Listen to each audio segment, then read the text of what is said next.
রাজ্য বামফ্রন্ট এখনো বিধানসভা নির্বাচনে ইস্তেহার প্রকাশ করেনি।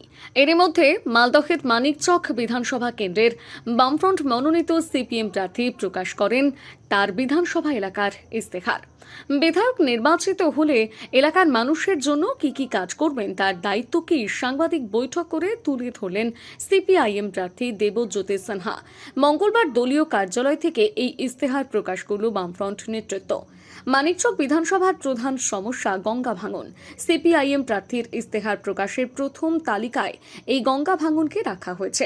ভাঙন রোড পুনর্বাসন, কৃষকদের জন্য পদক্ষেপ, মৎস্যজীবীদের জন্য বিভিন্ন উদ্যোগ, মহিলাদের জন্য বিশেষ ধরনের কার্যকলাপ সহ পরিযায়ী শ্রমিকদের জন্য উদ্যোগ গ্রহণের আশ্বাস দিয়েছেন সিপিআইএম প্রার্থী। মানিকচক বিধানসভায় তৃণমূল, বিজেপি এবং কংগ্রেসের বিরুদ্ধে মানুষ একত্রিত হয়েছে এবং লাল ঝান্ডার প্রতি আস্থা রাখবে এমনটাই বললেন প্রার্থী। মালদা থেকে রাহুল মণ্ডলের রিপোর্ট, সানন্দা নিউজ। আপনাদেরকে বামফ্রন্টের পক্ষ থেকে সাংবাদিক বন্ধুদের আমরা স্বাগত জানাচ্ছি।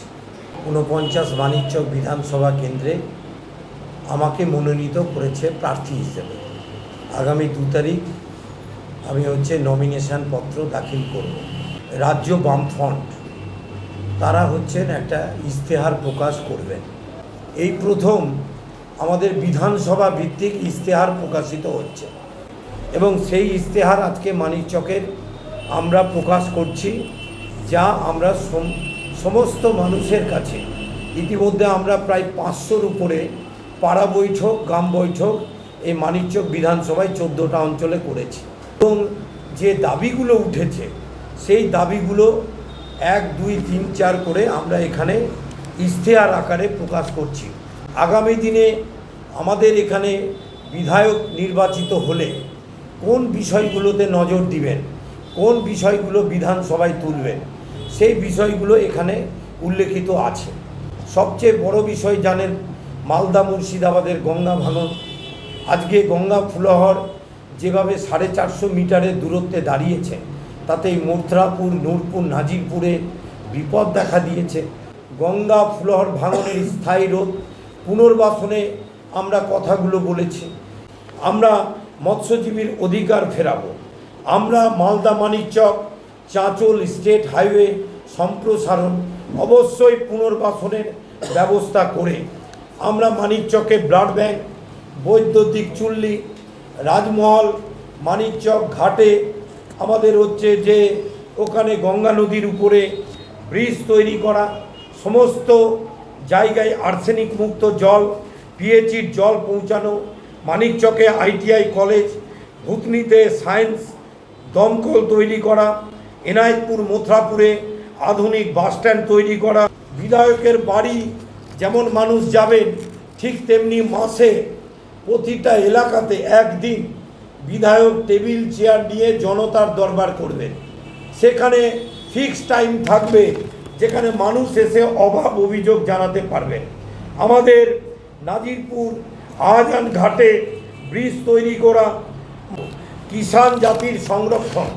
যদিও কয়েকদিন আগে দেখলাম একজন নেতা তিনি বিজেপি দলে কার্যত যোগদান করেছেন, এটাতে কিষাণ জাতির মানুষ আহত হয়েছেন। কৃষকরা তার অধিকার পাবে। এই বিধানসভায় ৭০,০০০ পরিযায়ী শ্রমিক আছেন, তাদের জন্য প্রতিটা ব্লকে আমরা সরকারি সহায়তা কেন্দ্র করব। Ramakrishna nursing home, Keshiary, Kharagpur road, পশ্চিম মেদিনীপুর।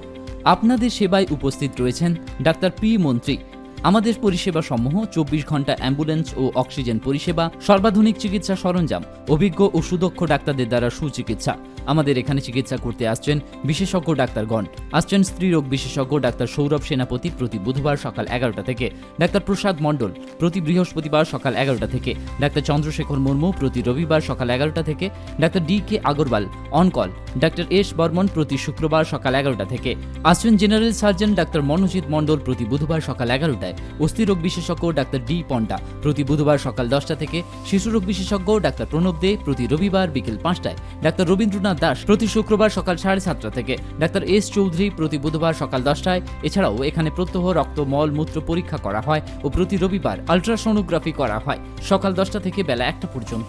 আমাদের এখানে স্বাস্থ্যসাথী কার্ডের মাধ্যমে সমস্ত ধরনের অপারেশন করা হয়। Ramakrishna nursing home, Keshiary, Kharagpur road, পশ্চিম মেদিনীপুর। আপনার স্বাস্থ্যই আমাদের অগ্রাধিকার। নিজেকে আপডেট রাখতে ফলো করুন সানন্দা নিউজ।